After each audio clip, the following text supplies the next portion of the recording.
Well, I'd say probably the thing that first started me off was my gran. When I lived in Edinburgh, my gran always used to encourage me to write. Apparently my gran and her brother used to write poetry quite a lot as teenagers themselves, and just kind of stuff like making shopping lists rhyme and kind of stuff like that. And she kind of encouraged me to write to her. And after I left Scotland, one of the ways I kind of keep in touch with my gran would be to kind of produce these kind of little books of poetry and kind of send them up to her. So it was kind of through doing that I first got like a taste for it. And then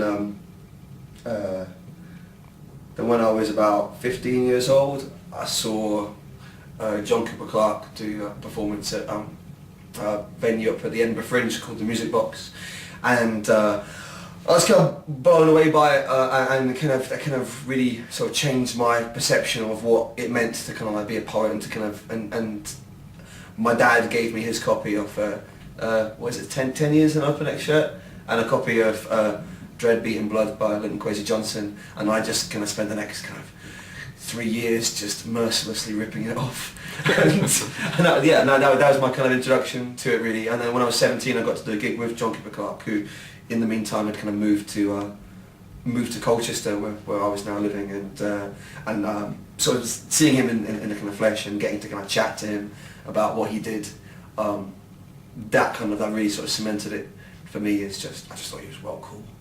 That was it. I just thought he looked wicked, and I thought I can do that. Not the heroin part, obviously, or the kind of hanging out with Nico. I don't think I could do that bit.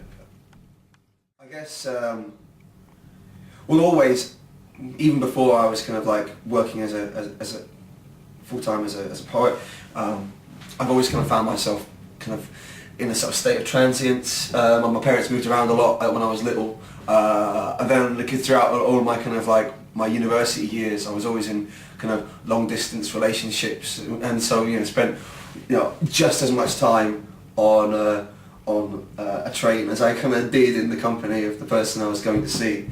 And then when I became full-time as a writer, the one thing that I guess I ended up sort of playing on, my strength was my transience, the fact that I didn't really have any roots anymore. And so I've spent the last sort of 4 years in about sort of 3 or 4 cities a week, and mostly spending more time travelling than standing still. And I didn't realise how much of a kind of central theme that was for me, really, until we started putting the book together. That feeling of kind of being perhaps in between two places, that both of which I call home, and being on a train in between those two and really not knowing if you're coming or going.